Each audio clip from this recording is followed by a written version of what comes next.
북한이 지난 21일 미사일 두 발을 발사한 사실이 뒤늦게 알려졌습니다. 미국 매체를 통해 공개됐는데 우리 군 당국은 탄도미사일은 아닌 것 같다고 밝혀 순항미사일을 발사했을 가능성이 높아 보입니다. 국방부 취재기자 연결합니다. 김문경 기자. 네, 국방부입니다. 군 당국이 북한의 미사일 발사 사실을 뒤늦게 공개했죠.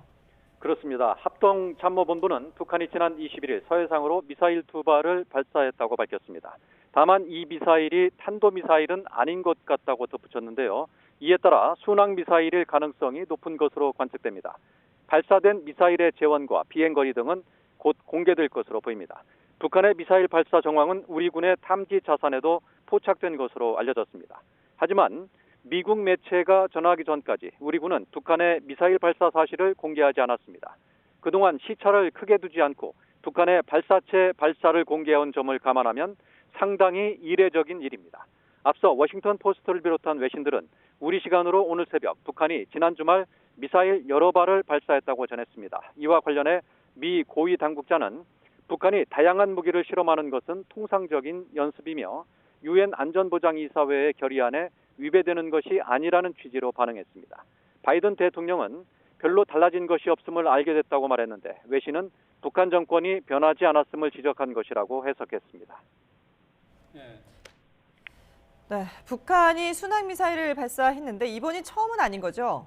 네, 그렇습니다. 지난 2017년에도 지대함으로 추정되는 단거리 순항미사일을 발사한 흔적이 있고요. 지난해 4월에도 단거리 순항미사일로 추정되는 미사일을 발사했습니다.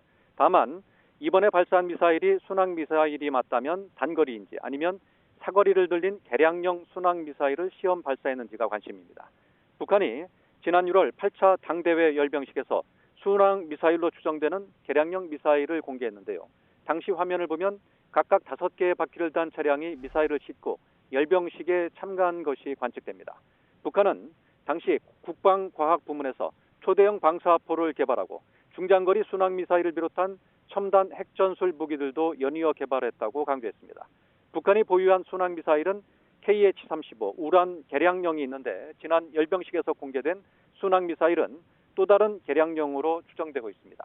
탄도미사일과 순항미사일의 차이점은 정확도와 고도 등이 있는데요. 탄도미사일은 로켓의 추진력으로 대기권 밖으로 날 수 있어 속도가 빠르며 장거리 비행이 가능하고 제트 엔진을 사용하는 순항미사일은 대기권 아래에서 움직이기 때문에 속도가 느려 장거리용으로는 부적합합니다.